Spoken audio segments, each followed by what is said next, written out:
Hello everyone, কাঁচা লঙ্কার official YouTube চ্যানেলে সবাইকে জানাচ্ছি একটা ওয়ার্ম ওয়েলকাম। মাটন খেতে আমরা কে না ভালোবাসি বলুন, কিন্তু এত গরমে খুব রিচ বা অনেক মশলা দিয়ে মাটন কষা খেলেও কিন্তু শরীরটা সবসময় স্বাদ দেয় না। তবে মাটন খাওয়া কি ছেড়ে দিতে পারি? সেটা তো হয় না। তাই অল্প মশলা দিয়ে একদম পাতলা পাতলা করে মাটনের একটা সুন্দর আজকে ঝোল বানাবো, তাও আবার আলু আর পেঁপে দিয়ে। উপকরণ লাগবে নামমাত্র, মশলাও লাগবে খুবই কম, কিন্তু খেতে হবে ভীষণ সুন্দর।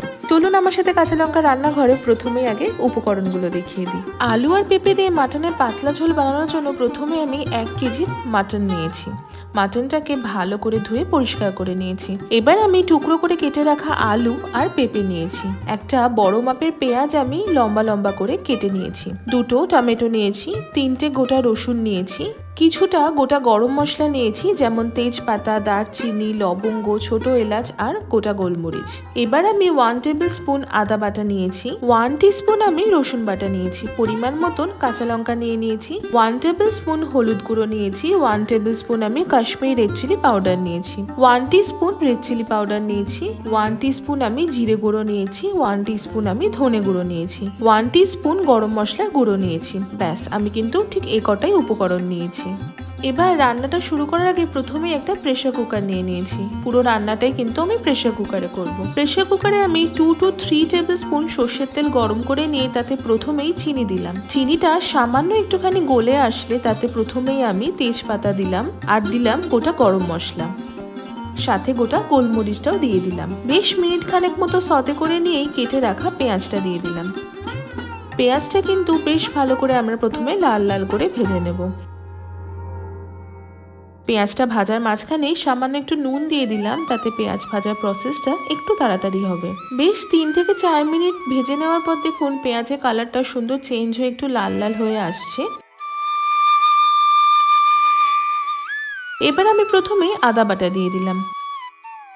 আদা বাটাটা দিয়ে মিনিট খানেক ভালো করে ভেজে নিয়ে রসুন বাটা দিলাম আর তারপর দিলাম কাঁচা লঙ্কা। কাঁচা লঙ্কাটা নিজেদের ঝাল অনুযায়ী ব্যবহার করবেন, যতটা যে পরিমাণ ঝাল খেতে চাইবেন সেই পরিমাণ কাঁচা লঙ্কার ব্যবহার করবেন।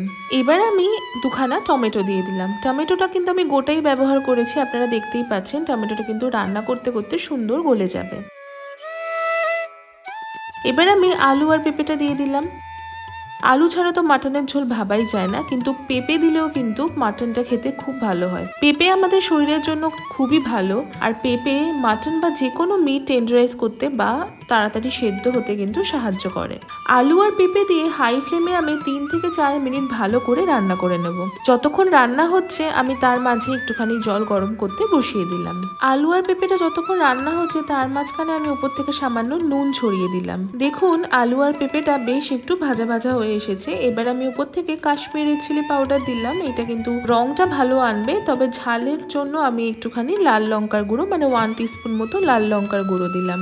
এবার আমি দিয়ে দিলাম হলুদ গুঁড়ো, জিরে আর ধনে গুঁড়ো দিয়ে খুব বেশিক্ষণ না ভেজে আমি উপর থেকে সামান্য একটু গরম জল দিয়ে দিলাম। গরম জলটা দিয়ে মশলার সাথে সবকিছু ভালো করে মিশিয়ে একটুখানি কিন্তু এবার কষিয়ে নেব।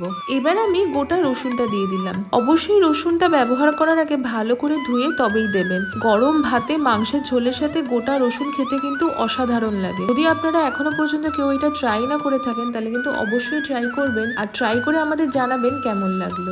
মিনিট 10 মতো রান্না করে নিচ্ছি। নেওয়ার পর এবার মাটনের পিসগুলো আমি দিয়ে দেবো। আগেই বলেছিলাম মাটনটা কিন্তু ভালো করে ধুয়ে পরিষ্কার করে তবেই ব্যবহার করবেন। আচ্ছা, এবার আপনাদের একটা কথা বলি, আমি যেহেতু 1 কেজি মাটন ব্যবহার করছি, 1 কেজি মাটনের ঝোল বানাবো, তার জন্য আমি মোটামুটি 1 লিটার মতো জল আমি গরম করে নিচ্ছি। ঝোল আপনারা যতটা খেতে চাইবেন সেই অনুযায়ী কিন্তু জলের ব্যবহারটা করবেন। যেহেতু আমি পাতলা পাতলা ঝোল করছি তাই জন্য আমি 1 লিটার মতো জলের ব্যবহার করব। মাটন এবার সব মশলার সাথে ভালো করে কিন্তু কষিয়ে নিচ্ছি। দেখুন মাটন রান্না কিন্তু অবশ্যই কষিয়েই রান্নাটা করতে হবে, যে তাতে আপনি যতটা কম মশলা ব্যবহার করছেন কি বেশি ব্যবহার করছেন তাতে কিন্তু কোনো পার্থক্য হয় না। কষানোটাই কিন্তু মাটনের জন্য সব থেকে ইম্পর্টেন্ট। আমি কিন্তু বেশ 15-20 মিনিট মতো মাটনটা ভালো করে কষিয়ে নেব। আপনারা আপনারা হয়তো লক্ষ্য করেছেন আমি কিন্তু যে কোনো মশলার ব্যবহারটাই মাটনে অনেকটা কম করেছি, সেটা গুঁড়ো মশলাই হোক বা বাটা মশলাই হোক, কিন্তু তাতে স্বাদের কিন্তু কোনো হেরফের হবে না, স্বাদটা কিন্তু অসাধারণ হবে। মাটনটা ভালো করে 15-20 মিনিট কষিয়ে নেবার পর আমি বেশ খানিকটা গরম জল দিয়ে দিলাম, মোটামুটি 1/2 লিটার মতো গরম জল দিলাম। এই 1/2 লিটার মতো গরম জল দিয়ে আমি 10 থেকে 15 মিনিট আবারও ভালো করে কষিয়ে কিন্তু রান্না করে নেব। 10 থেকে 15 মিনিট ভালো করে কষিয়ে নেবার পর বাকি 1/2 লিটার গরম জলটা আমি ঢেলে দিলাম। তার উপর দিয়ে দিলাম চেরা কাঁচা লঙ্কা। চেরা কাঁচা লঙ্কা দিলে আপনারা জানেন ফ্লেভারটা খুবই ভালো আসে। আর আমি দিয়ে দিলাম সামান্য একটুখানি গরম মশলার গুঁড়ো। গরম মশলার গুঁড়োটা দেবার পর প্রেসার কুকারের লিডটা আমি দিয়ে দিলাম। প্রেসার কুকারের লিডটা দিয়ে হাই ফ্লেমে আমি একটা হুইসেল বা সিটি পড়া পর্যন্ত ওয়েট করব। তারপরে গ্যাসের ফ্লেমটা কিন্তু লো করে দিয়ে আমি আরো 2 থেকে 3টে হুইসেল বা সিটি পড়া পর্যন্ত ওয়েট করব। তারপর গ্যাসের ফ্লেমটাকে অফ করে দিয়ে একটু রুম টেম্পারেচারে আসা পর্যন্ত ওয়েট করব। এবার আমি আপনাদেরকে একটু প্রেসার কুকারের ঢাকাটা খুলে দেখাই মাটনটা দেখতে কেমন লাগছে। এই আলু পেঁপে দিয়ে পাতলা মাটনের ঝোলে কালারটা কেমন লাগছে সেটা কিন্তু কমেন্ট সেকশনে অবশ্যই জানাবেন। আলু পেঁপে দিয়ে মাটনের পাতলা ঝোল কিন্তু একদম রেডি টু সার্ভ হট।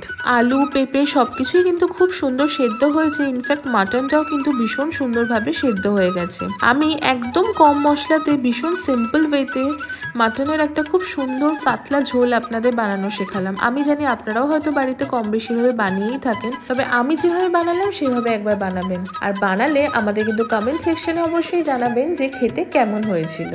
গরম গরম ভাতের সাথে আলু পেঁপে দিয়ে মাটনের ঝোলটা কিন্তু অসাধারণ লাগে। আশা করি আপনাদের আজকের এই রেসিপিটা খুব ভালো লেগেছে। যদি আপনাদের আজকের এই রেসিপিটা খুব ভালো লেগে থাকে তাহলে অবশ্যই আমাদের চ্যানেলটা সাবস্ক্রাইব করবেন, আমাদের ভিডিওটা লাইক করবেন আর আমাদের এই ভিডিওটা সকলের সাথে শেয়ার করবেন। দেখা হচ্ছে পরবর্তী আরো একটা খুব সুন্দর রেসিপির সাথে। ততক্ষণের জন্য ভালো থাকবেন, সুস্থ থাকবেন আর কাঁচা লঙ্কাকে এইভাবেই সাপোর্ট করতে থাকবেন। See you soon and happy cooking.